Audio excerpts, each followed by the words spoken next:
రామ్నాథ్ కోవింద్ గారి గురించి ఆయన ఎలక్షన్స్, ఆయన ఎలా నామినేట్ చేసుకుంటారు, ఎవరు నామినేట్ చేసుకుంటారు, ఆయన శాలరీస్, ఆయన యొక్క powers of the president. Judicial చెప్పారు మేడం. అదే ఆయన యొక్క పవర్స్, ఫంక్షన్స్ యొక్క రామ్నాథ్ కోవింద్ గారు ఇండియన్ ప్రైమ్ మినిస్టర్ ప్రెసిడెంట్ గారిని ఈ Lok Sabha, Rajya Sabha members nominated members, okay, direct election లో గెలిచిన వాళ్ళు, మళ్ళీ వాళ్ళు ప్రెసిడెంట్ వీళ్ళు నామినేట్ చేసినటువంటి 12 members, 2 Indian Anglo Indians and MLAs ఉంటారు కదా, స్టేట్ లెజిస్లేటివ్ అసెంబ్లీస్ నుంచి 4600 మెంబర్స్, చిల్డ్రన్ ఎక్సెట్రా ఉంటారు. వాళ్ళందరూ కలిసి ఇండైరెక్ట్ ఎలక్షన్స్, వీళ్ళేమో డైరెక్ట్ ఎలక్షన్స్ లో ప్రజలు ఎన్నుకుంటే, ఇండైరెక్ట్ ఎలక్షన్ లో ఈ ప్రెసిడెంట్ ని ఈ యొక్క మెంబర్స్ అందరూ ఎన్నుకుంటారు, నామినేషన్ చేసి ప్రెసిడెంట్ ని ఎన్నుకుంటారు. అందులో వాళ్ళకు కూడా సేమ్ క్వాలిఫికేషన్స్, డిస్క్వాలిఫికేషన్స్ అనేవి సేమ్ మన పార్లమెంట్ మెంబర్స్ కదా ఏమైతే రూల్స్ ఉన్నాయో అవే ఉంటాయి.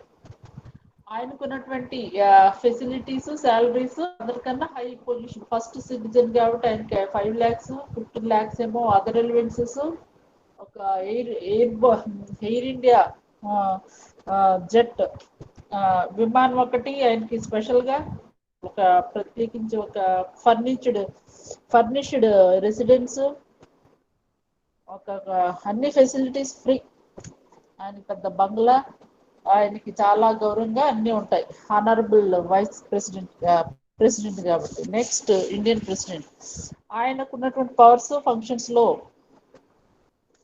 ఆయనకి చాలా పవర్స్ ఉన్నాయి. మనకి లోక్సభలో ఏవైతే పవర్స్ ఉన్నాయో వాటితో పాటు ఆయనకి కొన్ని ఎక్స్ట్రా, ఒక 2 ఎక్స్ట్రా ఉన్నాయి. ఏంటంటే మిలిటరీ ఫంక్షనింగ్ పవర్స్ అండ్ ఇంకొకటి ఏంటంటే ఎమర్జెన్సీ పవర్స్.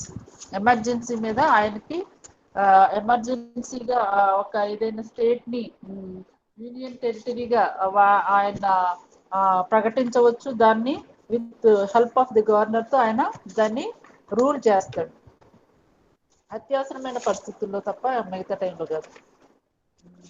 నెక్స్ట్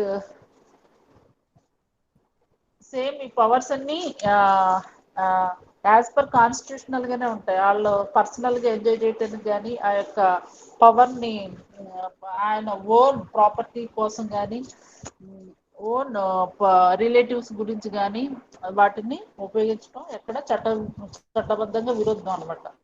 అధికార దుర్వినియోగం చేస్తే వెంటనే ఈ యొక్క పార్లమెంట్ లో డిస్కస్ చేసి ఆయన దింపేయచ్చు, మళ్ళీ కొత్త ఆయన మనం పెట్టుకోవచ్చు.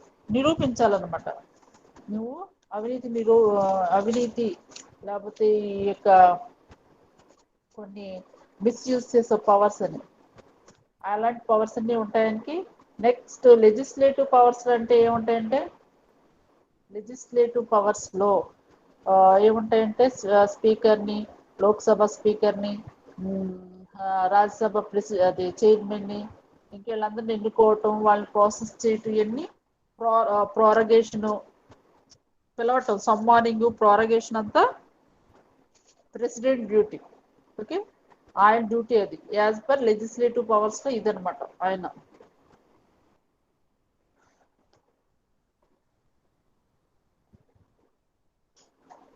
ఇండైరెక్ట్ పార్లమెంట్ ఎలక్షన్స్ లో దీనికి మేజర్ రోల్ ఉంది. ఓకే, నెక్స్ట్ సమ్మానింగ్, ప్రోరగేషన్, డిజాల్వ్ కూడా. డిజాల్వ్ అంటే ఆ యొక్క 5 years అయిపోయాక ఏం చేస్తారు వీళ్ళు, డిజాల్వ్ అయిపోతారు కదా, అది కూడా అండర్ ప్రెసిడెంట్ ద్వారానే అవుతుంది అనమాట. డిజాల్వ్ అంటే రద్దు అనమాట, వాళ్ళ యొక్క ఇచ్చినటువంటి 5 years పీరియడ్ రద్దు అయిపోతుంది. ఎమర్జెన్సీ, నేషనల్ ఎమర్జెన్సీలో మాత్రమే ఒక 6 months అటు ఇటు అవుతుంది అనమాట.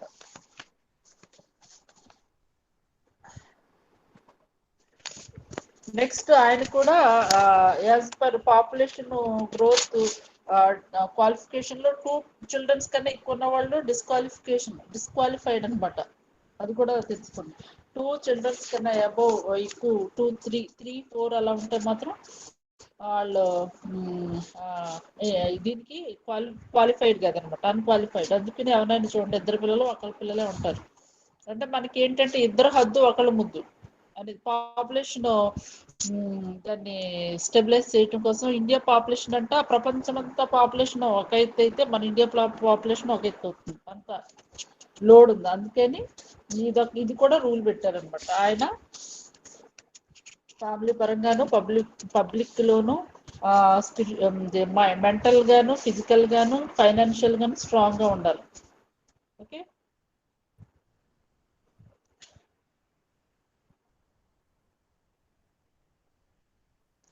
డిప్లొమాటిక్ పవర్స్ కూడా ఉన్నాయి. ఏంటంటే ఇంటర్నేషనల్ ట్రీటీస్ ఉంటాయి కదా, ఇంటర్నేషనల్ గా ట్రీటీస్ కొన్ని ప్రపంచ అది వ్యాప్తి అది ఇంటర్నేషనల్ ఒప్పందాలు ఉంటాయి కదమ్మా, పంచవర్షక ప్రణాళికలని, లేకపోతే అది వేరు, పంచవర్షక కాదు.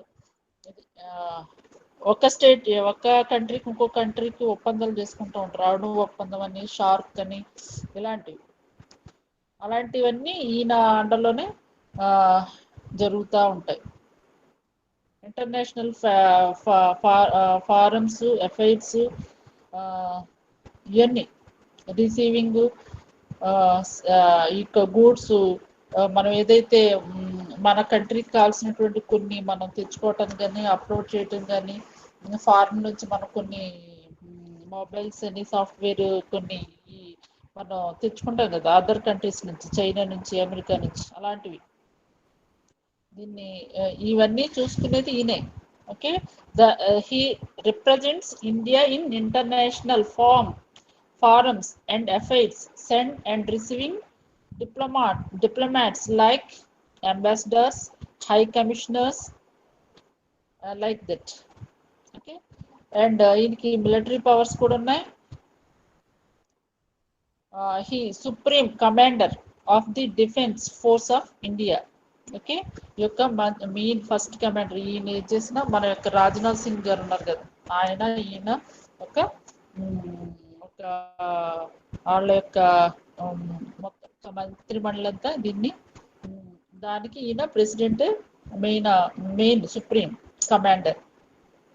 In the capacity of appointment his chiefs of the army and navy and air force navy వీటిలో చీఫ్ కమాండర్స్ ను కూడా యొక్క ప్రెసిడెంటే final ultimate decision. Okay, he can declare war or conclude peace subject to the approval of the parliament. Okay, ఇలాంటివి piece సంబంధించినటువంటి ఇలాంటివి యుద్ధాలు ఇలాంటి విషయాల్లో ఈయనే కొన్ని he can declared war or conclude అంటే యుద్ధం చెయ్యాలా, యుద్ధం ప్రకటించాలా లేదా అనేవి కొన్ని విత్ మన యొక్క ఎవరైతే దాని పర్టికులర్ డిఫెన్స్ మినిస్టర్ ఉన్నారో వాళ్ళతో పాటు ఈయన డిస్కస్ చేసి ఈయన ఫైనల్ అప్రూవల్ సైన్ చేయాలి. ఎమర్జెన్సీ పవర్స్ అంటే ఏంటంటే in addition the normal powers mentioned above the constitution confers extraordinary powers on the president to deal with the national emergency 352 act article. Next, president rule 356 and 365 rules ni ఈయన అమలు చేయొచ్చు. Financial emergency అంటే ఎలాంటి pandemic situations కానీ, వరదలు కానీ, next ఎలాంటి ఏమైనా న్యాచురల్ డిజాస్టర్స్ ఏమైనా జరిగితే వెంటనే ఫైనాన్షియల్ ఎమర్జెన్సీ అనేది ఈయన కొంత ఫండ్ అని ఈయన రిలీజ్ చేసే అధికారం ఈయనకుంది ప్రెసిడెంట్కి. ఇవన్నీ ఏంటి నేషనల్ ఎమర్జెన్సీ అంటే మనకి సడన్ గా అనుకోకుండా అన్ప్లాన్డ్ గా వచ్చేటువంటి కొన్ని డిజాస్టర్స్, వాటికి ఈయన ఫండ్స్ ఇస్తాడు. జుడిషియల్ పవర్స్ ఏమున్నాయంటే ఈయనకి judicial powers and functions of the president. he is appoint the chief justice and judges of the Supreme Court and High Court. High కోర్టులో ఉన్నటువంటి సుప్రీం కోర్టులో ఉన్నటువంటి చీఫ్ జస్టిస్ ప్రధాన న్యాయమూర్తి, అత్యున్నత న్యాయమూర్తి, అత్యున్నత న్యాయస్థానంలో ఉన్నటువంటి అత్యున్నత న్యాయమూర్తి ఎవరు? ఎంఎన్ రమణ గారు, మన ప్రజెంట్ చీఫ్ జస్టిస్. అలా ఆయన్ని ఎన్నుకొని ఆయన యొక్క ఓత్స్ అండ్ అఫర్మేషన్స్ ఈయన చేయిస్తాడు. He can seek advice from the Supreme Court on any question of law or fact. However, the advice tendered by the Supreme Court is not binding on the President. He can grant pardon of punishment. Okay, suspend of any person convicted of any offense in all cases where the sentence is a sentence of death. Okay, ఈయనకి ఈ supreme కోర్టులో ప్రధాన న్యాయమూర్తిని వీళ్ళని ఆయన appoint చేసుకుంటాడు. ఆయన decision final. Next ఎవరైనా ఈ యొక్క పనిష్డ్ పర్సన్, ముద్దాయి అంటారు కదా, ఎవరైనా పనిష్మెంట్ ఇస్తే ఈ యొక్క ప్రెసిడెంట్ ఆయనకి క్షమాభిక్ష పెడతాడు. ప్రాణభిక్ష అనేది ఆయన్ని అడిగితే ఆయన శిక్షాకాలం తగ్గించవచ్చు, లేదు అంటే పెంచవచ్చు, లేకపోతే తన యొక్క ఒపీనియన్ ఫైనల్ అన్నమాట. చాలా మంది ఏంటంటే ఆయన ఒక రోజు ఇయర్లో ఒక రోజు ఇంతమందిని రిలీజ్ చేయండి అని చెప్తా ఉంటాడు. అంటే సడన్ గా వాళ్ళ యొక్క పెర్ఫార్మెన్స్ అనేది ఆయన తీసుకుంటాడు. తీసుకున్నాకే ఫైనల్ గా వాళ్ళలో ట్రాన్స్ఫర్మబుల్ యాక్టివిటీస్ ఉన్నప్పుడు ఆయన గమనించి వాళ్ళకి ఇంటిమేట్ చేస్తారు. అప్పుడు అలాంటి టైంలో తప్ప భయంకరమైనటువంటి వ్యక్తులు ఎట్టి పరిస్థితుల్లోనూ ఆయన శిక్షను రద్దు చేయడు. కానీ ఆయనకి శిక్షను రద్దు చేసే అధికారం, ఫైనల్ డెసిషన్ ఆయనకే ఉంది. రాష్ట్రపతి ఎప్పుడంటే జనవరి 26th కానీ నేషనల్ డేస్ ఉంటాయి కదా, ఆగస్టు 25th కానీ ఇలాంటి కొన్ని డేస్ ఉంటాయి. ఆ డేస్ లో ఈ యొక్క అదే first citizen of India president కొంతమంది ఖైదీలకి క్షమాభిక్ష పెడతాడు. That is the power of president. Next మన యొక్క థర్డ్ యూనిట్ లో జుడిషియరీ అనేది ఒక major role we play in the constitution and parliament. Parliament లో లోక్సభ, రాజ్యసభ, శాసనసభ and prime minister, chief, next ఎవరు ప్రెసిడెంట్, డిఫెన్స్, ఇవన్నీతో పాటు same major role play in the constitution and in India. ఈ జ్యుడిషియరీ సిస్టమ్ అనేది మేజర్ రోల్ ప్లే చేస్తుంది. ఇది ఏంటంటే మనకి స్టేట్ లెవెల్స్ లో హైకోర్టులని, ఈ హైకోర్టులన్నిటికీ హెడ్ కోర్టు సుప్రీం కోర్టుని మన వాళ్ళు ఈ యొక్క దానికి సుప్రీం కోర్టులో ఒక 34 members జడ్జెస్ ఉంటారు. ఈ యొక్క constitution established in integrated judicial system with supreme court at the top. Okay, supreme court at the top and the high court below it. దాని కింద హై కోర్టులు పనిచేస్తాయి. Under A high court and below the state levels there is a hierarchy of subordinate courts, that is district courts and other lower courts. Okay, ఈ యొక్క subordinate courts లో మీకు state లెవెల్లో high court కింద ఉన్నటువంటి ఆల్ డిస్ట్రిక్ట్స్ లో district high courts ఉంటాయి, district courts ఉంటాయి. డిస్ట్రిక్ట్ కోర్ట్స్ క్రింద సబార్డినేట్ కోర్ట్స్ ఉంటాయి. దాంట్లోనే మున్సిపల్ కోర్ట్స్ అని అన్ని ఉంటాయి. ఇందులో సివిల్, క్రిమినల్, ఇలా నెంబర్ ఆఫ్ డివిజన్స్ ఉంటాయి. మీకు ఇప్పుడు స్పెషలైజేషన్స్ ఎలా ఉన్నాయో అలాగా ఈ క్రిమినల్, ఈ యొక్క సివిల్ కోర్టు అండ్ ఇలాంటి ఉమెన్స్ సంబంధించిన సెక్యూరిటీ సెల్స్ కానీ యొక్క అప్పుడు ప్రజెంట్ ఉన్నటువంటి నిర్భయ స్త్రీ ఉమెన్స్ వెల్ఫేర్ సంబంధించి నిర్భయ అంటారు. నిర్భయ కోర్ట్ అని, నెక్స్ట్ చైల్డ్ అండ్ లేబర్ సంబంధించి ఒక కోర్ట్ అని, ఇలా చాలా నెంబర్ ఆఫ్ కోర్ట్స్ ఉంటాయి, నెంబర్ ఆఫ్ జడ్జెస్ ఉంటారు. ఒక్కొక్క వింగ్కి ఒక్కొక్క జడ్జి కింద కొందరు లాయర్లు ఉంటారు. నెక్స్ట్ ఇందులో ఏంటంటే అన్ని డిస్టిక్ లో హెడ్ క్వార్టర్స్ ఉంటాయి, డిస్టిక్ హెడ్ క్వార్టర్స్ కోర్ట్స్ ఉంటాయి. ఈ డిస్టిక్ హెడ్ క్వార్టర్స్ కోర్ట్స్ అన్నింటికి హెడ్ హైకోర్టు ఉంటుంది. హైకోర్టు కి 30 స్టేట్స్ ఆఫ్ హైకోర్ట్స్ కి ఒక సుప్రీం కోర్టు ఉంటుంది. ఈ సుప్రీం కోర్టులో చీఫ్ జస్టిస్ ఎంఎన్ రమణ గారు ప్రజెంట్ ఆయనకి అండర్లో 33 జడ్జెస్ ఉంటారు. ఓకే, అదే ఆయనని సుప్రీం కోర్టు జడ్జిని ఎవరు నియమిస్తారంటే ప్రెసిడెంట్ ఆ రోల్ ప్లే చేస్తాడు. ఆయన్ని నామినేట్ చేస్తారు.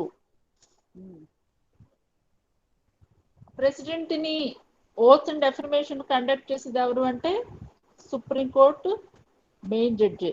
ఓకే, ఆయనే చేస్తారు. ఆయన లేకపోతే ఆయన అండర్లో ఉన్నటువంటి సీనియర్ జడ్జి నెక్స్ట్ పొజిషన్ ఎవరుందో ఆ ప్యానల్లో ఆయన చేస్తారు. అదే మన యొక్క supreme court in India inaugurated on January 28, 1950లో బ్రిటిష్ వాళ్ళు మన కంట్రీలో ఉండగానే సుప్రీం కోర్టుని ఇంట్రడ్యూస్ చేశారు. అప్పటి నుంచి ఎస్టాబ్లిష్మెంట్ చిన్నగా అవుతుంది, కానీ ఇప్పుడు పూర్తిగా స్వాతంత్రం వచ్చాక పూర్తిగా అది అన్ని ఏరియాస్ ని, అన్ని డిస్ట్రిక్ట్ ని, అన్ని స్టేట్స్ ని కవర్ చేసింది. ఓకే, అప్పుడే స్టార్ట్ అయింది. ఇప్పుడు మీకు వెరీ స్టార్టింగ్ లో చెప్పాను నేను, కాన్స్టిట్యూషన్ డెవలప్ అవ్వకముందు ప్రీవియస్ హిస్టరీలో ఉంటుంది అనమాట. ఏంటంటే అప్పుడు కొంచెం చిన్నగా ఎస్టాబ్లిష్ చేశారు. అప్పుడే మనకి ఫౌండేషన్ పడింది అనమాట. తర్వాత వాటిని పర్మనెంట్ గా ఒక హైయరారికల్ మెథడ్ అంటే ఏంటి, మన డిపార్ట్మెంట్స్ అన్ని ఒక మెయిన్ డైరెక్టరు, సెకండ్ వైస్, అలా. ఇప్పుడు మనకి ఎడ్యుకేషనల్ ఉందనుకోండి, ఎడ్యుకేషన్ సిస్టమ్ ఎలా ఉంటుంది, ఒక incharge VC incharge, next directors, next professors, తర్వాత అసోసియేట్ తర్వాత అసిస్టెంట్ తర్వాత లెక్చరర్స్, ఇలా ఒక సిస్టమ్ అనమాట. అది నెట్వర్క్ మెథడ్ లో ఉండొచ్చు. మనకి ఎప్పుడైనా మన ఇండియన్ డిపార్ట్మెంట్స్ ఏమైనా కూడా హైరారికల్ సిస్టమ్ లోను అండ్ నెట్వర్క్ సిస్టమ్ లోను ఉంటాయి. అదే విధంగా ఇక్కడ కూడా హైరారికల్ సిస్టమ్ ఎలా ఉంది అంటే, సుప్రీం కోర్టు నుంచి సుప్రీం కోర్టుకి స్టేట్స్ అన్నిటికీ హైకోర్టులు అన్నిటికీ డిస్టిక్ హెడ్ క్వార్టర్స్ లో కోర్టులు, అక్కడ నుంచి అదర్ లోయర్ కోర్ట్స్ ఉంటాయి.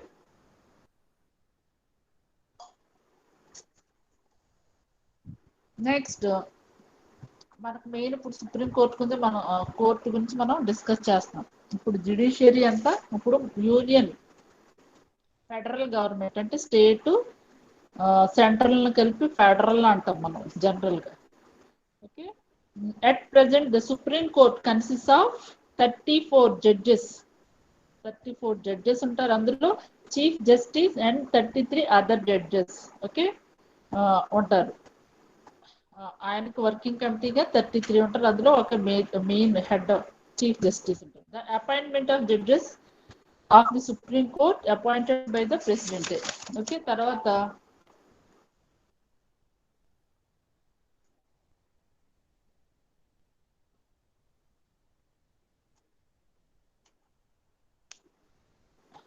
Next qualification of judges. ఇంకా డీటెయిల్ గా చాలా చెప్పుకోవచ్చు, కానీ మెయిన్ మీకు మేజర్ ఇష్యూస్ చెప్తాను, మీకు టైం సరిపోదు ఇక్కడ. క్వాలిఫికేషన్ ఆఫ్ జడ్జెస్ ఏంటంటే, the person to be appointed A judge of supreme court should have the following qualification. He should be A citizen of India. First compulsory citizen అయి ఉండాలి.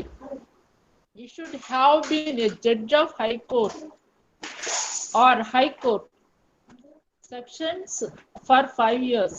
High కోర్టులో supreme court జడ్జిలు అవ్వాలి అంటే first ఏం అవ్వాలి, ముందు హైకోర్టులో 5 years జడ్జిలుగా చేయాలి. he should have been advocate of high court in 10 years. Okay, advocate గా 10 years గాను, జడ్జెస్ గా 5 years గాను, హైకోర్టులో చేసినటువంటి సీనియర్ మోస్ట్ ఎవరైతే ఉన్నారో వాళ్ళని సుప్రీం కోర్టు జడ్జెస్ గా నియమించుకోవటానికి వాళ్ళకి యొక్క క్వాలిఫికేషన్, మెయిన్ క్వాలిఫికేషన్ అంటే 15 ఓవరాల్ గా 15 years వాళ్ళకి ఎక్స్పీరియన్స్ ఉండాలి. ఈ యొక్క అడ్వకేట్ గాను జడ్జి గాను ఇక్కడ ఉంటే అప్పుడు వాళ్ళు హైకోర్టులో 33 జడ్జెస్ లో అవుతారు. 33 అయ్యాక ఆ 33లో ఎవరైతే పవర్ఫుల్ గా ఉంటారో వాళ్ళని main supreme court main judge అవుతారు అనమాట. ఓకే, జస్టిస్ అవుతారు. He should be a distinguished justice in the opinion of the president. ఆయనకి ప్రెసిడెంట్ కి వాళ్ళు అంటే వాళ్ళ ఎక్స్పీరియన్స్ లో ఉన్నటువంటి బిహేవియర్, వాళ్ళు హీరింగ్ చేసినటువంటి కేసులను బట్టి వాళ్ళ యొక్క పర్ఫార్మెన్స్ ను బట్టి ఈ యొక్క ప్రెసిడెంట్ ఐడెంటిఫై చేసి ఆయనకి ఆ పార్టీ రూలింగ్ కి అనుకూలమైనటువంటి ఒక జడ్జిని ఆయన ఎన్నుకుని వాళ్ళు ఈ యొక్క ప్రమాణ స్వీకారం అనేది చేయటానికి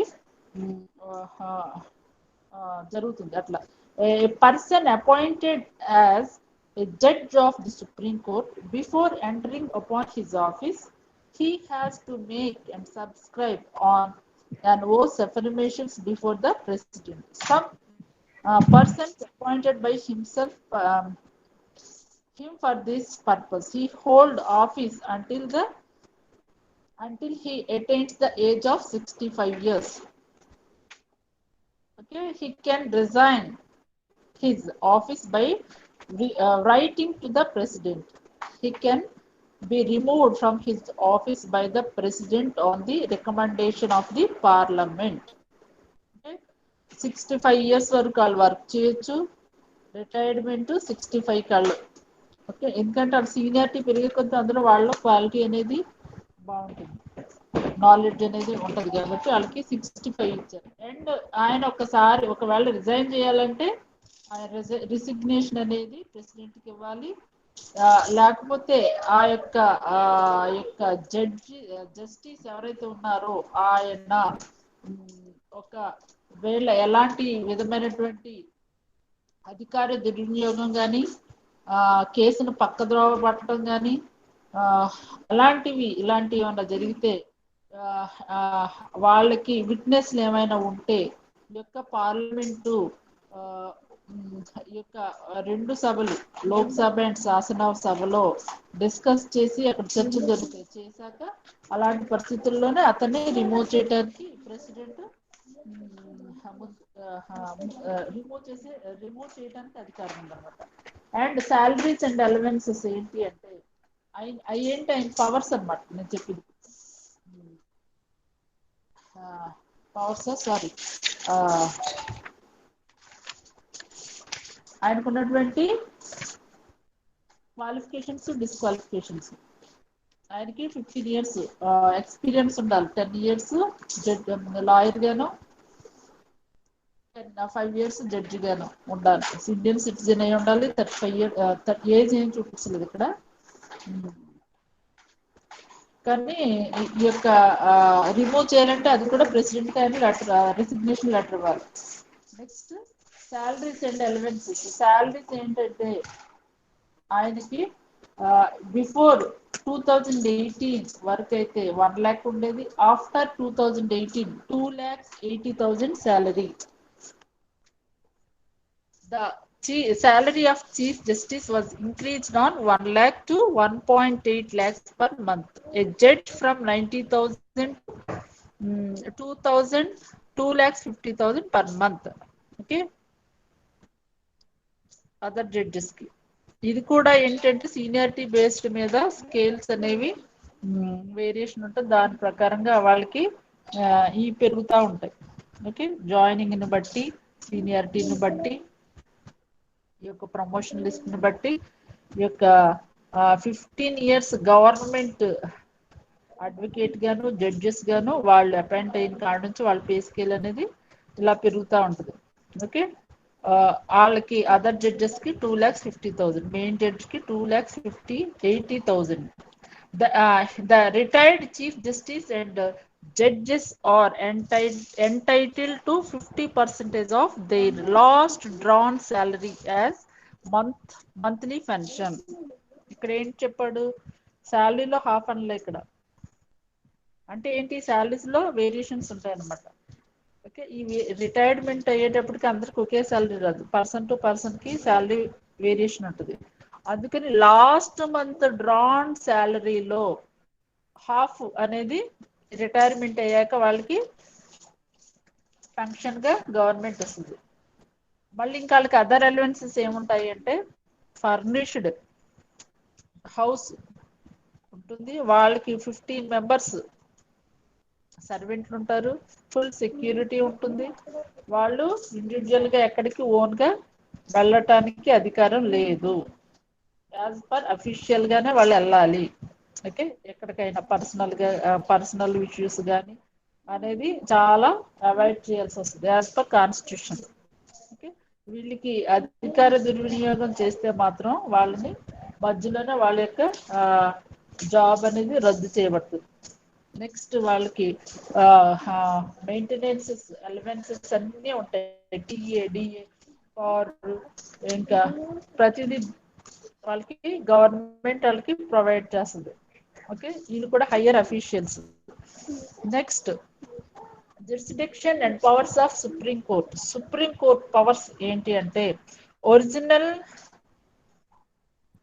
jurisdiction and writ jurisdiction and appellate and power of judicial reviews. 4 powers ఉన్నాయి వీళ్ళకి.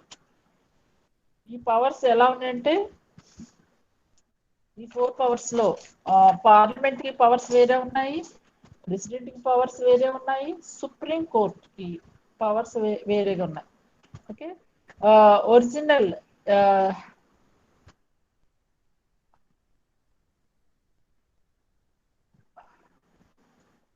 jurisdiction లో ఫెడరల్ కోర్ట్ అంటే స్టేట్ టు సెంట్రల్ కలిపి ఫెడరల్ అంటాం మనం జనరల్ గా. The supreme court decides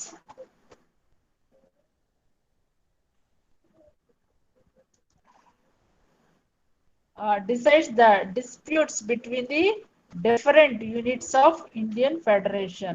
More elaborately, and any dispute between the center and one or more states. Okay, the center and any state or state on one side and one or more states on the others. And third ఏంటి అంటే, between 2 or more states. ఏంటి, central government అంటే ఈ యొక్క central కి ఈ parliament లోను, parliament లో ఈ యొక్క సెంట్రల్ గవర్నమెంట్ సంబంధించి సెంట్రల్ కి స్టేట్ కి ఎప్పుడు డిస్ప్యూట్స్ వస్తాయంటే, ఫైనాన్షియల్ ఇష్యూస్ లో మెయిన్ సెంట్రల్ కి స్టేట్ కి డిస్ప్యూట్స్ అనేవి ఫామ్ అవుతాయి. వాళ్ళు మనకి యొక్క ఫైనాన్షియల్ గా వాళ్ళు డిస్ట్రిబ్యూట్ చేసేటువంటి బడ్జెట్ సమావేశాల్లోనూ, నెక్స్ట్ ద నేషనల్ ప్రాజెక్ట్స్ ఉన్నటువంటి వాటర్ రిసోర్స్ ప్రాజెక్ట్స్ లోను, నేషనల్ ప్రాజెక్ట్స్ స్టీల్ ప్లాంట్ ఉంది ఫర్ ఎగ్జాంపుల్. నెక్స్ట్ ఇలాంటి కొన్ని ప్రాజెక్ట్స్ ఏంటంటే స్టేట్ కి కొంత ఉంటుంది, సెంట్రల్ కూడా ఉంటుంది. కాజీ గవర్నమెంట్ అంటారు, అంటే స్టేట్ కి సెంట్రల్ కి ఉన్నటువంటి రిలేషన్. దానివల్ల ఏంటంటే ఫైనాన్షియల్ బెనిఫిట్ రెండు చోట్ల నుంచి వస్తుంది. ఓకే, నెక్స్ట్ సెంట్రల్ మళ్ళీ లాంగ్వేజెస్ విషయాల్లోనూ ఇలాంటి ప్రాజెక్ట్స్ లో, నెక్స్ట్ ఈ యొక్క బార్డర్స్ లో కూడా ఈ యొక్క ప్రాబ్లమ్స్ అనేవి వస్తాయి. ఇలాంటి ప్రాబ్లమ్స్ గురించి ఇక్కడ వీళ్ళు డిస్కస్ చేస్తారు, ఫైనల్ జడ్జిమెంట్ ఇస్తారనమాట. ఎవరిది న్యాయం ఎవరిది అన్యాయం అనేది. ఇప్పుడు ఏంటి, స్టేట్ బైఫర్కేషన్ మనది అయింది, ఆంధ్రప్రదేశ్ అది తెలంగాణ అయినప్పుడు కొన్ని విషయాల మీద చాలా డిస్కషన్స్ జరిగాయి. ఇవన్నీ ఎవరు తీసుకుంటారంటే సుప్రీం కోర్టు. ఇది హైకోర్టు కాదు, సుప్రీంకోర్టు వీటి మీద ఏంటి, ఇప్పుడు వాటర్ గురించి చాలా తగాదాలైనాయి మనకి తెలంగాణ వాళ్ళకి. ఇలాంటివి అయినప్పుడు స్టేట్ బౌండరీస్ దగ్గర డిస్కషన్స్, మళ్ళీ ఏదైనా ఇలాంటి డిస్ప్యూట్స్ ఒక స్టేట్ ఇంకో స్టేట్ కి వచ్చినా మళ్ళీ స్టేట్ కి సెంట్రల్ గవర్నమెంట్ కి వచ్చినా కూడా ఈ యొక్క ఈ 34 జడ్జెస్ దాని గురించి స్టడీ చేస్తారు. మళ్ళీ ఇంకోటి ఏంటంటే స్టేట్స్ కి వచ్చినప్పుడు హైకోర్టు ఉంది. వీళ్ళు ఈ యొక్క పార్టీస్ అనేవి ఎప్పటికప్పుడు మారుతూ ఉంటాయి, కానీ కోర్టు అనేది ఎప్పుడు ఒకటే ఉంటుంది. అర్థమైందా? కోర్టు ఎప్పుడు ఉంటుంది, పార్టీలు ఎవ్రీ 5 years కి మారుతూ ఉంటాయి. పార్టీలు మారినప్పుడల్లా వాళ్ళ పాలసీస్, వాళ్ళ యొక్క అది పొలిటికల్ ప్లాన్ అంతా డిఫరెంట్ చేంజ్ అయిపోతూ ఉంటుంది. ఈ చేంజ్ అయినప్పుడు వాళ్ళు ఈ యొక్క కాన్స్టిట్యూషన్ ని ఫాలో అవ్వకుండా ఓన్ మెథడాలజీలో అధికార దుర్వినియోగం ఏమైనా చేస్తే కూడా ప్రశ్నించే అధికారం ఈ యొక్క హైకోర్టుకి, స్టేట్స్ మీద హైకోర్టుకు ఉంది. ఈ యొక్క ఓవరాల్ కంట్రీ మీద ఈ యొక్క సుప్రీం కోర్టుకి పవర్ అనేది ఉంది. నెక్స్ట్ ఈ యొక్క మాక్సిమం మన మన కాన్స్టిట్యూషన్ మన యొక్క ఎస్టాబ్లిష్ అయినప్పుడు మనకి overall Indian language first English గా ప్రకటించారు, తర్వాత డిస్కస్ చేసి హిందీగా మార్చారు, తర్వాత ఈ తమిళనాడు వాళ్ళు ఉంటారు కదా, వీళ్ళు మా వాళ్ళు ఎక్కువ ఉన్నారు, తమిళియన్ గా పెట్టాలని వాళ్ళు ఒక రకమైనటువంటి ఎజెండా వాళ్ళు అలాంటివి కొన్ని డిస్కషన్స్ వీళ్ళు పరిశీలిస్తారనమాట. ఎందుకు ఏంటి అసలు ఎందుకు ఇలాంటి సమస్య వచ్చింది, దానికి సొల్యూషన్ ఏంటి, ఏది నిజం ఏది అబద్ధం అనేది వీళ్ళు స్టడీ చేస్తారు. నెక్స్ట్ అనుకోకుండా మన యొక్క పొలిటికల్ గవర్నమెంట్ వాళ్ళ యొక్క బెనిఫిట్ కోసం ప్రజల్ని ఇబ్బంది పెట్టడం కానీ, ప్రజలకు చేయాల్సినటువంటి పరిపాలన విధానం వాళ్ళు సరిగ్గా అవలంబించినప్పుడు కూడా ఈ కోర్టులు ప్రశ్నిస్తాయి. నెక్స్ట్ మీకు ఒక రింగ్ టోన్ వచ్చేది, ఫర్ ఎగ్జాంపుల్ ఒక చిన్న రింగ్ టోన్ ఏమనొచ్చింది, ఇప్పుడు మనకి వ్యాక్సిన్ లేదు, ప్రజెంట్ ఇంపోర్ట్ అయినటువంటి వ్యాక్సిన్ లేదు. వ్యాక్సిన్ లేకపోయినా రింగ్ టోన్ లో టైం వేస్ట్ ఏమొస్తుంది, టీకా వేయించుకోండి, రోగ నిరోధక శక్తి మీకు వస్తుంది, అందరూ టీకాలు వేయించుకోండి అని చెప్తుంది. అసలు వ్యాక్సినే లేనప్పుడు టీకా వేయించుకోమని మీరు ఎలా చెప్తున్నారు, ఆ ప్రచారం ఎందుకు చేస్తున్నారు అది అనేది ఈ యొక్క హైకోర్టు గమనించి దాన్ని ప్రభుత్వాన్ని మందలించింది. ఏమని, ఒక వారం రోజుల క్రితం. ఇలాంటి రాంగ్ పాలసీస్ ప్రజల్ని మభ్యపెట్టే విధంగా ప్రజలందరూ అనుకుంటారు, అమ్మో టీకా వేయించుకోలేదు అనుకుంటున్నారు, వ్యాక్సిన్ వేయించుకోలేదు అనుకుంటారు. అసలు ముందు వ్యాక్సినే లేనప్పుడు వ్యాక్సిన్ ఎలా వేయించుకుంటారు? దానివల్ల ఏంటి, ప్రజల్ని బ్లేమ్ చేసినట్టే కదా. అలాంటి సిచ్యువేషన్స్ ఇంకా చాలా ఉంటాయి. ప్రతి మూమెంట్ లోనూ వాళ్ళు దానిని వాళ్ళు కన్సిడర్ చేస్తారు. ఓకే, దాని గురించి ప్రభుత్వం తరఫున ప్రజలకు ఎలాంటి నష్టం కలగకుండా ఈ 5 years జగన్ పెట్టిన పాలసీస్ కి వాళ్ళు అబెండ్ అయి ఉన్నా కూడా వాళ్ళు ఎగేనెస్ట్ గా కూడా ఆలోచిస్తారు. అది గవర్నమెంట్, అది పర్మనెంట్. పార్టీలు అనేవి 5 years కి చేంజ్ అవుతాయి కాబట్టి మెయిన్ ఇలాంటివి అనమాట. అండ్ స్టేట్ బార్డర్స్ గురించి కానీ డిస్కషన్స్, స్టేట్ కి సెంట్రల్ కి ఉన్నటువంటి రిలేషన్స్ గురించి, ఉన్నటువంటి డిస్ప్యూట్స్ గురించి ఈ యొక్క ఫస్ట్ జ్యూరిస్డిక్షన్ లో ఉంది. నెక్స్ట్ రిట్స్ అంటే ఏంటి, మీకు ఫండమెంటల్స్ రైట్స్ లో మీకు వచ్చినాయి. ఈ ఫండమెంటల్ రైట్స్ లో మీకు చెప్పాను నేను. అవి ఫండమెంటల్ రైట్స్ గురించి ఏమైనటువంటి ఈ యొక్క సిటిజన్స్ కి ఎక్కడైనటువంటి ఇబ్బందులు కలిగినా వాటిని వాళ్ళు ఏమంటారు నెగిటివ్ గా వాళ్ళకి ఫేస్ చేసినా కూడా ఈ యొక్క బ్రిట్స్ అంటే ఇలా కోర్టుకు వెళ్ళొచ్చు. ఎలా అంటే, the constitution has constitute the Supreme Court as the guaranteed and defender of the fundamental rights of the citizens.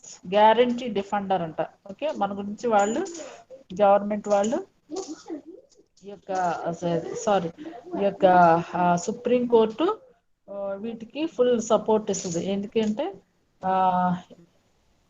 Constitutional లో ఉన్నటువంటి ఫండమెంటల్ రైట్స్ ని ఎగెనెస్ట్ గా ఎవరైనా ఉంటే వాళ్ళ మీద యాక్షన్ తీసుకుంటది, వాళ్ళ వెంటనే జైల్లో వేస్తుంది. Okay, the supreme court is empowered to issued writs including ఈ యొక్క వాటితో పాటు ఏమేమి మనకి రిట్స్ ఇచ్చిందంటే habeas corpus, mandamus, prohibition, quo warranto and certiorari for the enforcement of the fundamental rights of an aggrieved citizens. Okay, ఈ యొక్క six writs ఉన్నాయి. నేను ఈ రిట్స్ గురించి మీకు ఫండమెంటల్ రైట్స్ లో ఎక్స్ప్లెయిన్ చేశాను. వాటిని ఒక్కసారి ఆ మెటీరియల్ ఉన్నది ఒకసారి చదువుకోండి, మీకు అర్థమవుతుంది. ఈ రిట్స్ గురించి కూడా ఈ సుప్రీం కోర్టు ఫైనల్ అది జడ్జిమెంట్ ఇస్తుంది అనమాట. ఈ యొక్క ఫండమెంటల్ రైట్స్ ఎగెనెస్ట్ ఎవరినన్నా ఉంటే వెంటనే యాక్షన్ తీసుకుంది. ఫండమెంటల్ రైట్స్ లో ఉన్నాయి freedom, freedom of religion, freedom of six ఉన్నాయి కదా, అది ఎక్స్ప్లాయిటేషన్, ఎగెనెస్ట్ ఎక్స్ప్లాయిటేషన్, ఇవన్నీ ఈ సిక్స్ వీటి మీద ప్రత్యేకించి ఇక సుప్రీం కోర్టు మనకి డిఫెండ్ చేస్తుంది. నెక్స్ట్ అప్లేట్ జ్యుడిషియన్ అంటే ఏంటంటే supreme court is the primarily a court of appellate and hears appeals against the judgment of the lower courts. Okay, judgment of the lower courts కొన్ని అక్కడ లోకల్ గా కొన్ని తీసుకున్న ఏమైనా వాటి గురించి ఎగెనెస్ట్ గా కూడా ఇప్పుడు కొందరికి లోయర్ కోర్టులో న్యాయం జరగదు, వాళ్ళు డైరెక్ట్ హైకోర్టుకి వెళ్ళిపోతారు. అంతేనా? లోయర్ కోర్టులో జనరల్ గా రికమెండేషన్స్ డబ్బులు ఇచ్చి ఇలాంటి రాంగ్ జడ్జిమెంట్ ఇచ్చే అవకాశం ఉంది. ఫర్ ఎగ్జాంపుల్ అలాంటి వాళ్ళు హైకోర్టుకి డైరెక్ట్ గా వెళ్ళే అధికారం ఉంది. నెక్స్ట్ హైకోర్టుకి సుప్రీంకోర్టు కూడా వెళ్తున్నాయి. ఫర్ ఎగ్జాంపుల్ మీకు జాబ్స్ విషయంలో కూడా ఎలాంటి డిస్టర్బెన్సెస్ లేకపోతే క్వశ్చన్స్ తప్పు రావటం, మార్కులు క్వశ్చన్స్ మళ్ళీ మార్కుల్లో ప్రాబ్లం రావటం, మళ్ళీ జాబ్ రికమెండెడ్ పీపుల్ కి ఇవ్వటం, వాటి యొక్క బ్రేకప్ అనేది కరెక్ట్ గా లేకుండా ఇచ్చిన నోటిఫికేషన్ కి ఆఫ్టర్ అదేంటి జాబ్ అపాయింట్మెంట్ అయ్యాక దానికి దీనికి ఇర్రెలవెంట్ గా ఉన్నప్పుడు జనరల్ గా ఏం చేస్తామంటే ఇలాంటివి చేస్తా ఉంటారు. ఫర్ ఎగ్జాంపుల్ చెప్తున్నాను నేను. నెక్స్ట్ ఇలాంటి ఇష్యూస్ లో కూడా మనం అపీల్ చేసుకుంటా ఉంటాం కదా, అది to enjoy wide appellate jurisdiction which can be classified under the 4 heads. ఏంటి? in the constitution, appeals in the constitution matters, appeal in civil matters, appeals in criminal matters, appeals by special leaves. Okay, ఇందులో ఏంటంటే constitutional గా చట్టబద్ధంగా విరుద్ధంగా చట్టానికి విరుద్ధంగా చేసినటువంటి విషయాల మీద మనం కోర్టుకు వెళ్ళొచ్చు. సివిల్ సంబంధించినటువంటి భూ వివాదాలు, సివిల్ అంటే మాక్సిమం భూమి దాని యొక్క సరిహద్దులు, వాళ్ళు అక్రమంగా గవర్నమెంట్ కానీ ప్రైవేట్ సెక్టర్ లో కానీ జరిగేటువంటి విషయాల గురించి civil matters. Appeal in criminal matters అంటే ఏంటంటే ఇప్పుడు జనరల్ గా అన్యాయంగా ఈ క్రిమినల్ మ్యాటర్స్ అనేవి చాలా ప్రజెంట్ సినారియోలో ఎక్కువగా జరుగుతూ ఉన్నాయి. ఇలాంటి విషయాల్లో కూడా ఎవరు విక్టిమ్, ఎందుకు జరిగింది, అసలు ఎందుకు అనేది ఇలాంటి విషయాలు క్రిమినల్ కోర్ట్ అనేది దానికి సెపరేట్ ఉంది, సివిల్ కోర్ట్ వేరే ఉంటుంది. దానికి దీనికి డిఫరెన్స్ మీకు తెలిసే ఉంటుంది అనుకుంటున్నాను. అపీల్ బై స్పెషల్ లీవ్స్ అంటే స్పెషల్, ఇవి కాకుండా ఇంకా మిగతావి ఏమైనా ఉంటే కూడా ఈ యొక్క సుప్రీం కోర్టుకి డైరెక్ట్ గా వెళ్ళొచ్చు. Next powers of judicial review. Last ఏంటంటే In judicial review is the power of Supreme Court to examine the constitutionality of legislative enactment and executive orders of the both. Okay. Central and state government and examination if there are found to be violative of the constitution, ultra vice, they can be declared as illegal, unconstitutional, and invalid, null or void by the Supreme Court. Consequently, they not be enforced by the government. Okay.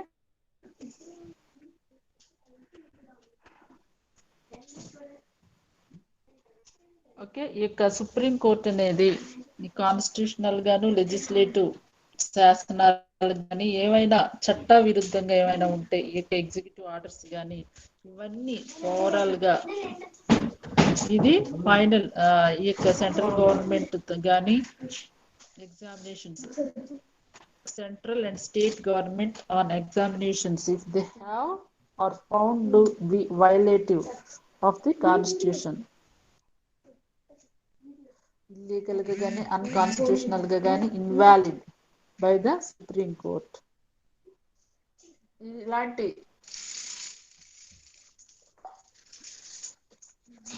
Main powers అన్ని యొక్క 4 powers supreme court న్యాయ వ్యవస్థ అనేది మన యొక్క భారతదేశంలో major role play చేస్తుంది.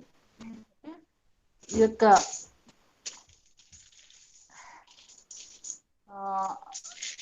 ఎక్కువ వాటర్ ప్రాజెక్ట్స్ లోను ఫైనాన్షియల్ ఇష్యూస్ లోను ఇలాంటి కొన్ని లోయర్ కోర్టులో అన్యాయం జరిగినప్పుడు హైకోర్టుకి సుప్రీం కోర్టు కూడా వెళ్ళే అధికారం యొక్క సెక్షన్ ఉంది. ఓకే, ఇది ఏంటంటే మన యొక్క మినిస్టర్స్ కానీ చీఫ్ మినిస్టర్స్ కానీ ప్రెసిడెంట్ కానీ ఈ యొక్క పార్లమెంట్ మెంబర్స్ కానీ ఈ యొక్క కాన్స్టిట్యూషన్ కి ఎగెనిస్ట్ గా ఏదైనా చేస్తే కనుక వెంటనే వాళ్ళకి ప్రశ్నించే అధికారం ఈ యొక్క సుప్రీం కోర్టుకి హైకోర్టుకి ఉంది. స్టేట్ లెవెల్ అయితే హైకోర్టుకి, సుప్రీం కోర్టు అయితే సెంట్రల్ లెవెల్లో వచ్చే డిస్ప్యూట్స్ అన్ని చూసుకుంటాయని. Major chief justice M N Ramana ఆయన సంతకం పెడితే అన్ని పాస్ అవుతాయి అనమాట. వీళ్ళు కొంత అబ్జర్వేషన్స్ జరుగుతాయి. ఇప్పుడు ఎలక్షన్ కమిషన్ ఉంది మనకి, మొన్న 2 days బ్యాక్ ఒక ఇష్యూ మీద ఈ యొక్క హైకోర్టు అనేది ఖండించింది. వాళ్ళ యొక్క ఏంటి విధానాలు కొన్ని రాంగ్ డైరెక్షన్ వెళ్తున్నాయి. అలాంటివి ఏంటంటే గవర్నమెంట్ సైడ్ నుంచి జరిగే ప్రతిదానికి ప్రశ్నించే అధికారం ఈ యొక్క హైకోర్టు జడ్జి కానీ సుప్రీంకోర్టు జడ్జి కానీ పవర్స్ ఉన్నాయి. ఓకే, ఈ యొక్క థర్డ్ యూనిట్ లో మీకు ఓవరాల్ గా సేమ్ పార్లమెంటులో ఉన్నటువంటి మెంబర్స్ కి ఏదైతే క్వాలిఫికేషన్స్ డిస్క్వాలిఫికేషన్స్ ఉన్నాయో అవే సేమ్ లెజిస్లేటివ్ అసెంబ్లీస్ స్టేట్ లెవెల్లో ఉన్నటువంటి ప్రతి అసెంబ్లీలో ఎన్నుకునే యొక్క ఎమ్మెల్యేస్ కూడా కాన్స్టిట్యూషనల్ అసెంబ్లీస్ లో ఉండేటువంటి ఎమ్మెల్యేస్ కూడా అవే రూల్స్ వర్తిస్తాయి. డిస్క్వాలిఫికేషన్స్ కూడా అంతే. యాక్చువల్ గా వాళ్ళు ఫిజికల్ గా, మెంటల్ గా, ఫైనాన్షియల్ గా సుప్రీం పవర్ కలిగి ఉండాలి. ఫస్ట్ మెంటల్ గా డిజేబిలిటీ అనేది ఉండకూడదు.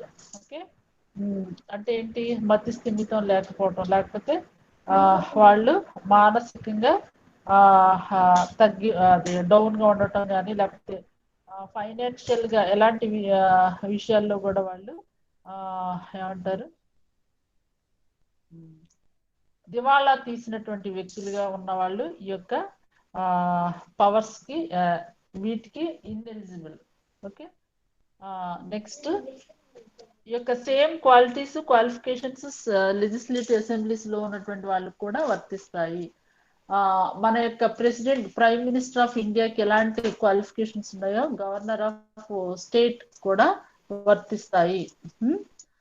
సేమ్ అది ఈ సెంట్రల్ లో ఎలా అయితే జరుగుతుందో స్టేట్ లో కూడా అదే యొక్క పరిపాలన విధానం జరుగుతుంది. కాకపోతే ఏంటంటే ఇక్కడ స్టేట్ బడ్జెట్, అక్కడ సెంట్రల్ బడ్జెట్. ఈ స్టేట్ కి సెంట్రల్ బడ్జెట్ నుంచి డబ్బులు వస్తాయి, స్టేట్ బడ్జెట్ నుంచి వస్తాయి. కానీ ఇక స్టేట్ శాసన లెజిస్లేటివ్ అసెంబ్లీస్ కొన్ని లోకల్ గవర్నమెంట్ మీద డిపెండ్ అయ్యి వాటి యొక్క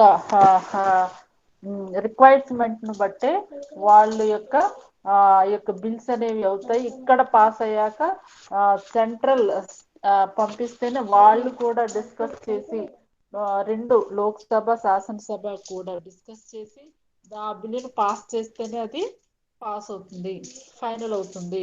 ఒక బిల్ పాస్ అవ్వాలంటే 6 months పీరియడ్ లోనే అవుతుంది. అందుకని ఎక్కువ టైం ఉందంటే అది నెగిటివ్ ఇంపాక్ట్ చూపిస్తుంది. అంటే ఏంటి జరగదు. అందులో ఏంటంటే ఆమోద ముద్ర అంటే ఏంటి, ఈ యొక్క ఇండైరెక్ట్ ఓటింగ్ లో బిల్స్ పాస్ అయినప్పుడు కూడా వీళ్ళు ఓటింగ్ ఇస్తారు, ఎస్ఆ నోవా అనేది. అది ఆటోమేటిక్ ఎలక్ట్రానిక్ ఓటింగ్ మెథడ్ లో కానీ స్లిప్స్ మెథడ్ లో కానీ జరుగుతుంది. అందుకని ఏదైనా బిల్లు పాస్ చేసినప్పుడు, అంటే మన రాజ్యాంగం స్టార్ట్ అయినప్పుడు, కాన్స్టిట్యూషన్ స్టార్ట్ అయినప్పుడు ఏదైనా చాలా చిన్న అది తక్కువగా ఉండే తర్వాత ఎస్టాబ్లిష్మెంట్ అనేది జరుగుతూ ఉంది. ఈ ఎస్టాబ్లిష్మెంట్ జరిగేటప్పుడు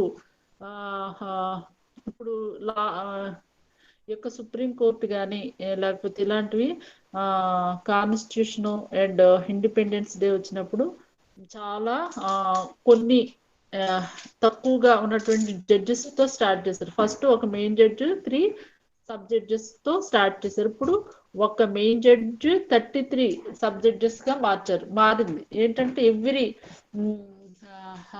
ఇయర్ అప్గ్రేడ్ అవుతూ ఉంటాయి ఏంటి సిస్టమ్ అనేది. ఈ సిస్టమ్ అనేది అప్గ్రేడ్ అయినప్పుడు ఈ యొక్క బిల్స్ పాస్ అవుతాయి. ఇప్పుడు మనకి బ్యాంక్స్ ప్రైవేటీకరణ చేయాలనుకుంటున్నారు, చేశారు. అదేంటి ఫస్ట్ అపోజిషన్ వచ్చింది. అపోజిషన్ వచ్చాక తర్వాత ఈ యొక్క సుప్రీం కోర్ట్ అనేది ఆన్లైన్ బ్యాంకింగ్ చేయటానికి లేకపోతే ప్రైవేటైజేషన్ చేసుకోవటానికి కొన్ని వాళ్ళు అగ్రిమెంట్స్ ఇచ్చారు. కాబట్టి ఇవి చేసాయి. తర్వాత అలానే ఎస్టాబ్లిష్మెంట్, కొత్తగా న్యూ ఎస్టాబ్లిష్మెంట్ అయినప్పుడు ప్రైవేటైజేషన్ చేస్తున్న స్టీల్ ప్లాంట్, దానికి వీళ్ళు అనుమతి, వీళ్ళు కూడా ఓకే అంటే జరుగుతుంది. అలాగనే ఈ న్యూ ఎస్టాబ్లిష్మెంట్ అప్పుడు ఏంటి, ప్రతి ఇయర్ కొంత జరిగే ఎస్టాబ్లిష్మెంట్ లో జరిగే మార్పుల్ని వీళ్ళు గ్రహించి అది యొక్క ప్రజలకు అనుకూలమా కాదా అనేది వాళ్ళు గమనించి దానిని ఆ బిల్స్ ని పాస్ చేస్తారు. ఆ establishment enhancement of the department. ఇప్పుడు మన జేఎన్టీ స్టార్ట్ అయినప్పుడు ఒక 2-3 డిపార్ట్మెంట్ లో ఉండింది. ఇప్పుడు దీన్ని ఎస్టాబ్లిష్మెంట్ పెరిగినప్పుడు దీని యొక్క రూల్స్, చట్టాలు, దీని స్టాఫ్, ఇక్కడ కంట్రిబ్యూషన్, ఇక్కడ ఫైనాన్షియల్ డెవలప్మెంట్, ఇదంతా కూడా ఎన్హాన్స్ అవుతుంది. ఈ ఎన్హాన్స్మెంట్ కి కొంత చట్టబద్ధత కల్పించాలి. అంటే ఏంటి, అలా చేయటానికి దానికి ఒక ఏమంటారు సెక్యూరిటీ, గవర్నమెంట్ తరఫున కొంత సెక్యూరిటీ డెవలప్ చేయాలి. అలా అన్ని ఇంకా ఎడ్యుకేషన్ డిపార్ట్మెంట్ అయినా లేకపోతే హెల్త్ డిపార్ట్మెంట్ అయినా కూడా డెవలప్ చేసినప్పుడు ఈ ఎన్హాన్స్మెంట్ ప్రాసెస్ లో దాని యొక్క చట్టాలని వీళ్ళు తయారు చేస్తారు. ఆ చట్టాలను తయారు చేసే విధానంలో ఈ యొక్క సుప్రీంకోర్టు, హైకోర్టు అనేది కూడా చాలా మేజర్ రోల్ ప్లే చేస్తుంది. ఇది ఒక మంత్రో లేకపోతే ఒక ఇన్ఫ్లుయెన్స్డ్ పర్సన్ చెప్తే దీన్ని రూల్ అవుట్ లేదు. అందుకనే రిటన్ కాన్స్టిట్యూషన్, అన్ రిటన్ కాన్స్టిట్యూషన్ అనేది వచ్చింది. రిటన్ కాన్స్టిట్యూషన్ స్ట్రాంగ్ గా ఉంటుంది. అన్ రిటన్ కాన్స్టిట్యూషన్ ఒక 5 years ఉండొచ్చు. వాళ్ళు ఎవరైతే పర్టికులర్ రూల్ తెచ్చారో వాళ్ళంత వరకే అవుతుంది. అందుకని ఈ యొక్క మేజర్ రోల్ అనేది ఇది ప్లే చేస్తా ఉందన్నమాట. ఇది మీకు first unit history, background history of the Indian constitution. Next second unit అంతా preamble, drafting committee, composition and working committee, philosophy, preamble, salient features, ఇవన్నీ కూడా ఫస్ట్ యూనిట్ లోకి వస్తాయి. సెకండ్ యూనిట్ లో fundamental rights, directive principles, fundamental duties. Okay, directive principles కి fundamental duties కి ఈ యొక్క కాన్స్టిట్యూషనల్ గా ఎలాంటి వ్రిట్స్ లేవు. అవి అది పబ్లిక్ లో వాళ్ళకి అదేంటి అది ఏంటి అప్గ్రేడింగ్ ఆఫ్ ద ఇండియన్ ఏమంటారు లిబర్టీ, ఇది వీటిని పాలసీస్ కాబట్టి వీటికి ఎలాంటి కాన్స్టిట్యూషనల్ గా వాళ్ళకి సెక్యూరిటీ లేదు. కానీ ఫండమెంటల్ రైట్స్ కి కాన్స్టిట్యూషనల్ గా ఎగెనెస్ట్ ఏమైనా ఉంటే వీటికి ఎగెనెస్ట్ గా వాళ్ళు ఎవరైనా బిహేవ్ చేస్తే కోర్టుకు వెళ్ళొచ్చు. నెక్స్ట్ ఆర్గన్స్ ఆఫ్ గవర్నెన్స్ లో qualifications, disqualifications of the parliament members, composition. ఈ యొక్క పార్లమెంట్ అంటే ఏంటి, లోక్సభ, రాజ్యసభ, ఈ రెండు వేరే. రాజ్యసభ, లోక్సభ అండ్ ప్రెసిడెంట్ కలిపి ఒక పార్లమెంట్ అనొచ్చు. వీటిలోనే మనకి బిల్స్ అన్ని పాస్ అవుతే అందులో ఉన్నటువంటి చైర్మన్, అందులో ఉన్నటువంటి స్పీకర్ సైన్ చేస్తేనే వాటికి ఆమోద ముద్ర జరుగుతుంది. నెక్స్ట్ వాళ్ళ యొక్క powers legislative powers, military powers, ఇవన్నీ లిస్ట్ అవుట్ చేసిన కదా 6 అవి. Next executive president of India. Okay, ఆయన యొక్క powers and functions. Governors in state governors కూడా సేమ్ ప్రెసిడెంట్ కి ఏం మేజర్ రోల్ ఉందో అదే ఉంటుంది. అదేమో సెంట్రల్ అయితే స్టేట్ అవుతుంది. కౌన్సిల్స్ ఆఫ్ మినిస్టర్స్ అంటే ఎమ్మెల్యేస్, వాళ్ళు కూడా same. Next judiciary appointment, transfers, judges, qualifications and judges, powers and functions of judiciary. అంటే ఏంటంటే ఇక్కడ వీళ్ళకి 65 years ఏజ్ వరకు తీసుకుంటారు. వీళ్ళకి ఎవరంటే ప్రెసిడెంటే ఈ యొక్క జడ్జెస్ ని నియమించుకుంటాడు. అధికార దుర్వినియోగం చేసినప్పుడు మాత్రమే వీళ్ళు తీసే అధికారం ఉంది. 5 years హైకోర్టు జడ్జెస్ గాను, 10 years అడ్వకేట్ గాను వర్క్ చేసిన వాళ్ళే ఈ యొక్క చీఫ్ జస్టిస్ కింద వాళ్ళు అపాయింట్ చేయడానికి అధికారం ఉంది. నెక్స్ట్ అది ఇప్పటి వరకు 3 units కంప్లీట్ అయినాయి. Next 4th unit, 5th unit. 4th unit లో లోకల్ అడ్మినిస్ట్రేషన్స్ అంటే ఏంటి, పంచాయతీ ఎలక్షన్స్, జిల్లా పంచాయతీ ఎలక్షన్స్, డిస్ట్రిక్ట్ అడ్మినిస్ట్రేషన్స్. ఆ డిస్ట్రిక్ట్ అడ్మినిస్ట్రేషన్స్ ఇందులో ఏంటంటే మేజర్ రోల్ ప్లే చేస్తాయి. ఇందులో ఏంటి, మున్సిపాలిటీస్, హెల్త్. ఇప్పుడు డిస్ట్రిక్ట్ హెడ్ క్వార్టర్స్ లో ఏముంటుందంటే, డిస్ట్రిక్ట్ హెడ్ క్వార్టర్ లో ఒక మేజర్ ఫస్ట్ సిటిజన్ ఎవరంటే మన యొక్క కలెక్టర్ అవుతాడు. ఐఏఎస్ కింద ఒక ముగ్గురు ఇన్ఛార్జ్, అది సెకండ్ ఐఏఎస్ ఉంటారు, third IAS, fourth IAS. Cadre లో 3-4 members ఉంటారు. Next district police head quarter కూడా హెడ్ క్వార్టర్ లోనే ఉంటుంది. Next health head quarter. And మన కాకినాడ చూస్తే మన యొక్క కాకినాడ మెయిన్ హాస్పిటల్ ఉంది, మెయిన్ పోలీస్ స్టేషన్ ఉంది. డిస్ట్రిక్ట్ లెవెల్ హెడ్ క్వార్టర్స్ లో ఎడ్యుకేషన్ ఆఫీసెస్ ఉంటాయి. అన్ని ఈ యొక్క దీనికి హైరారికల్ సిస్టమ్ లో ఇక్కడ నుంచి రిలేటెడ్ గా జిల్లాల్లో ఉన్నటువంటి ఆల్ మండల్స్ అండ్ విలేజెస్ కలిపి ఇక్కడ నుంచే ఇక్కడ అడ్మినిస్ట్రేషన్స్ ఫండ్స్ వస్తాయి. ఓకే, ఈ ఫండ్స్ సెంట్రల్ నుంచి కొన్ని వస్తాయి, స్టేట్ నుంచి కూడా కొన్ని వస్తాయి. అండ్ మళ్ళీ నెక్స్ట్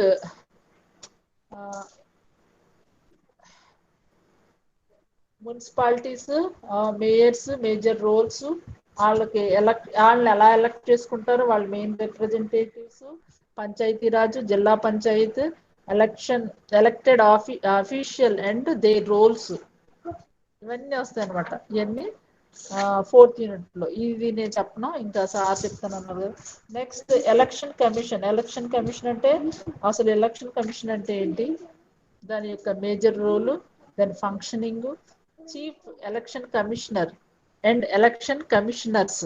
ఓకే, మన చీఫ్ అంటే ఏంటి, మనకి కేంద్రంలో ఉంటుంది, సెంట్రల్ లో, స్టేట్ లో కూడా ఉంటుంది. ఇందులో కూడా మన యొక్క chief election commissioner in Andhra Pradesh మొన్న ఒక లేడీ అపాయింట్ అయింది, సిఎస్ ఆఫ్ మన యొక్క జగన్ గారి సిఎస్. ఆమె రిటైర్డ్ అయిపోయాక మళ్ళీ దీనికి ఎలక్షన్ కమిషన్ లో ఆమె స్టేట్ లెవెల్లో పెట్టారు. Next state election commission in role and functioning అంటే ఇంకా instead bodies for the welfare of SC ST OBC and women's. Okay, next ఏంటంటే ఎలక్షన్స్ ఎలా కండక్ట్ చేస్తారు, ఎలక్షన్ కండక్ట్ చేసే వాళ్ళు ఎవరు, వాళ్ళ కౌంటింగ్, ఈ యొక్క ప్రొసీజర్, ఈ ప్రొసీజర్, నెక్స్ట్ వాళ్ళ యొక్క కమిషన్ యొక్క మేజర్ రోలు, వాళ్ళ ఫంక్షనింగ్, వాళ్ళ క్వాలిఫికేషన్స్, ఇవన్నీ ఇందులో మీకు ఎలక్షన్ కమిషన్ లో వస్తాయి 5th యూనిట్. ఇప్పుడు వరకు పర్ఫెక్ట్గా 3 యూనిట్స్ అయినాయమ్మా. నెక్స్ట్ 2 యూనిట్స్ మరి చూద్దాం. టైం టేబుల్ చేంజ్ అవుద్దంట, ఇంకా విల్ కంటిన్యూ నెక్స్ట్ 2 యూనిట్స్. మీకు ఏమైనా డౌట్స్ ఉంటే అడగొచ్చు. ఓకే, రోజు న్యూస్ చూడండి, పేపర్ చదవండి, అంతకన్నా మీకు ఎగ్జాంపుల్ ఇంకేమీ లేదు, రియల్ ఇన్ఫర్మేషన్ వస్తుంది. ఓకే, ఇవన్నీ యాజ్ పర్ కాన్స్టిట్యూషనల్ గా మాత్రమే డెవలప్ చేసింది, ఓన్గా ఎవరు బ్రిటన్ కాన్స్టిట్యూషన్ మనకి. ఓకే, ఓకేనమ్మా, మీ అటెండెన్స్ పంపించండి. శివాజీ గణేష్.